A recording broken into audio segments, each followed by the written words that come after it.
Welcome to another movie plot and enjoy the memories. We open in a post-nuclear future when humans have regressed into cave people. A female hunter with very tall hair named Kalaa has just moved to the area with her tribe and stalks a prehistoric armored pig.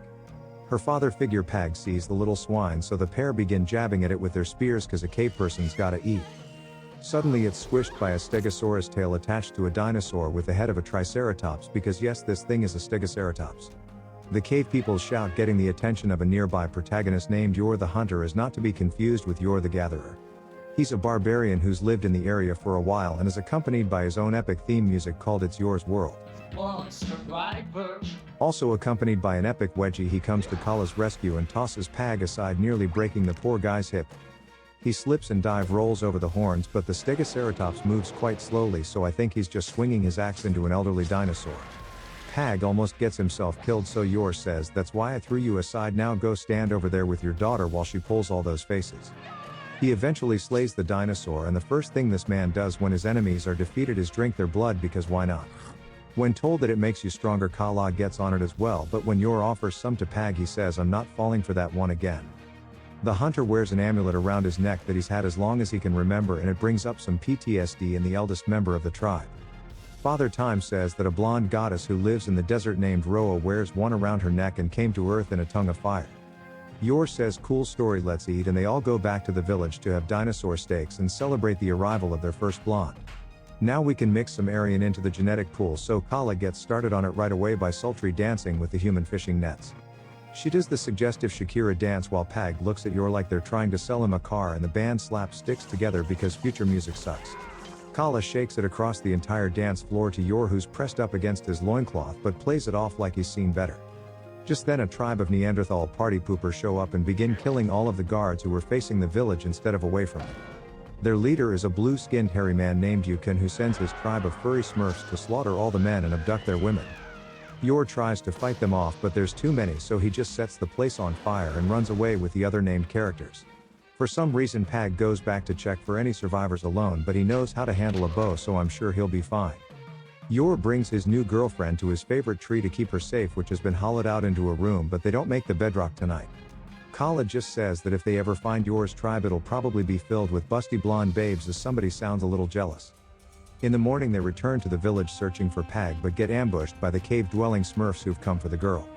Yor tries to hold them off but gets bludgeoned unconscious, so Kalaa comes leaping out with a dagger but is easily foiled. She gets brought back to the Blue Man Group's lair with all of the other bikini-clad women and held prisoner in cages. It appears like Pag is going to save Yor from being hurled off a cliff, but after shooting one man, another just finishes the job and wanders off. Fortunately, Yor's unfathomably hard head survives the impact, and he climbs back up the mountain where Pog is waiting to help rescue the women. They travel to the Neanderthals' lair and peer through a hole in the mountain to see the leader having Kalaa brought to him. Ukan uses her as the prize in a free-for-all battle royale where all of the smurfs who want a piece of that Stone Age snatch throw down. The winner is Ukan, of course, so he gets to take her in the back of the cave, where he'll take her in the back of her cave, but first the pimp slap. Yor mounts a rescue mission which involves punching a giant bat to death and then using its oddly stiff carcass like a hand glider.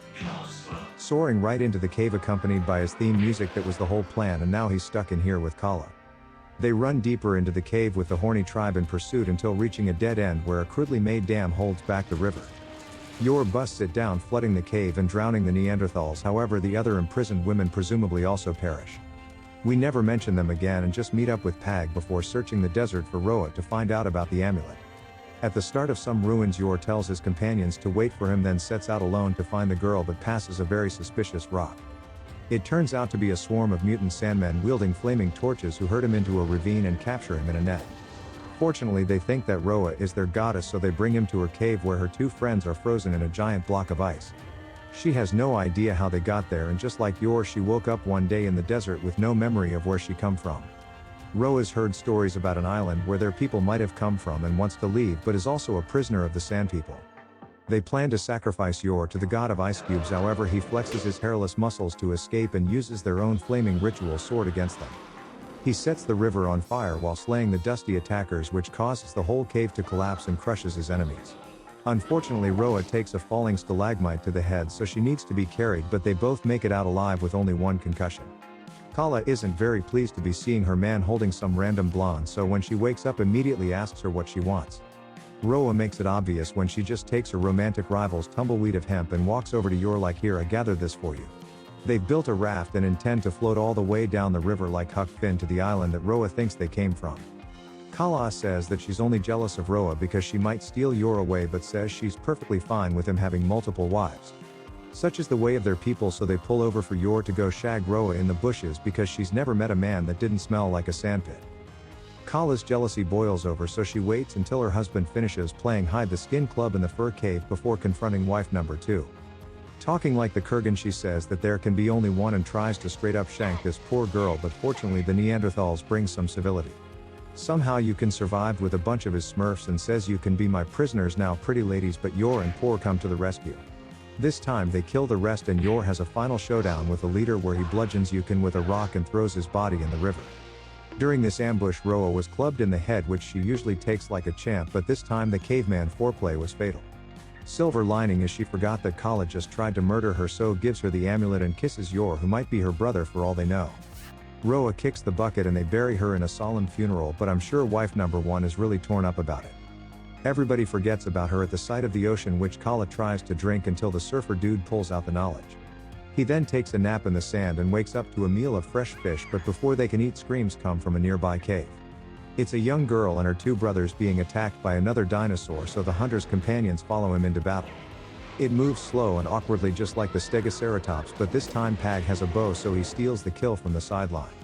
They skedaddle before more dinos arrive and bring the kids back to their beautiful seaside village, which makes you wonder why anyone is living in caves. The leader K sees this giant man, so immediately tries to get some of those good Yor genes mixing with his daughter Tarita. Kalaa says, get in line honey, and we learn from K that a man recently landed on the beach in his spaceship and started shooting at them. The tribe beat him to death with their clubs and blew up his ship, so that night the man's friends return and destroy the village. Yor had gone to Pound Town with his wife and a group of Polynesian girls, so they were safe from the sudden attack, however K died. In the morning, Tarita is still trying to get Yor to take her as one of his wives, but he takes her father's boat instead since he won't be needing it. The original 3 set sail to find the island, however before too long a vicious storm hits and the ship capsizes.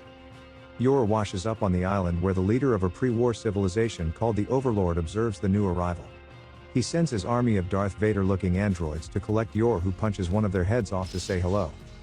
The rest capture him with their phaser lasers and take him back to the lab where Dr. Ina examines the amulet. It turns out this thing is a CD that says Yor's real name is Galahad and his father's name was Asgard, but they were banished from the island. His dad died in the crash that gave Yor amnesia, and he meets the Overlord, who says that his friends have just arrived. Kalaa and Pag washed up ashore, so he sends his droids to collect them, however some albino dude in a plastic bag gives them shelter in a rock.